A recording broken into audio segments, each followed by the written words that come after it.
Desperate pleas from a domestic violence victim calling 911 for help. That call came just seconds before a young woman was shot and killed by her ex-boyfriend. Well, that woman's grandmother was also shot, but somehow she survived. WREG's April Thompson has the chilling call and the message the family says she left behind. Hopes it sends. Memphis 911 emergency. You need police, fire, and ambulance. 10:30 the night of May 5th. The call came from this house on Masterson Cove. Jaquincia Armstrong called police, begging for help. It needs to come now. Do you know who's breaking in? Yes, Justin Hudson is doing it. What's his name? Justin Devon Hudson. She was calling as her ex-boyfriend, Justin Hudson, was breaking into her house. Are they going in the back or the front? Where are they exactly? In the back. In the back. Come through the back of the house. They should have been here 30 minutes ago. Where they at? Police wouldn't get there in time. He just shot my grandma. He just shot my grandma. He just did what to your grandma? Ma'am? She is. Shot my grandma. She got a gun. Okay. Okay, what did he do to your grandma? She couldn't answer. She was gone. Justin Hudson shot 3 people that night. Jaquincia Armstrong, his ex-girlfriend who called 911, died.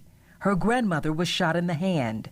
And then Hudson turned the gun on himself, killing himself. Rashonda Johnson is Armstrong's mother. Homicide came around and told me what had happened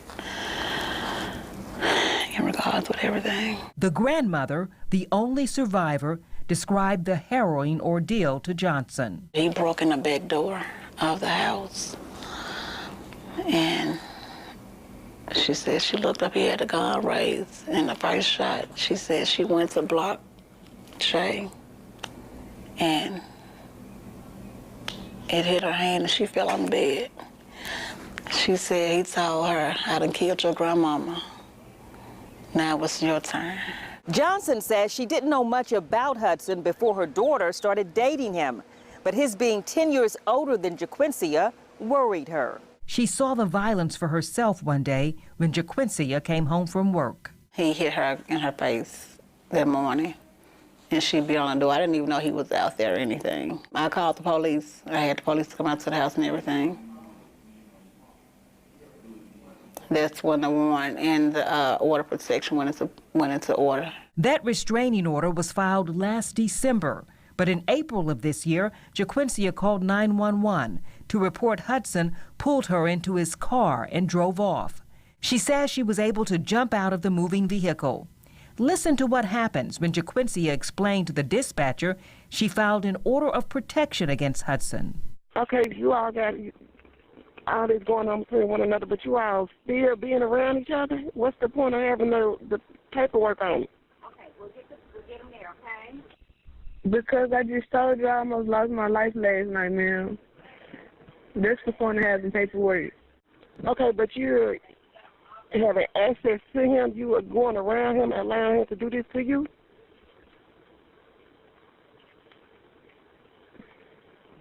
I've already talked about this with somebody else. I just want the report filed right now.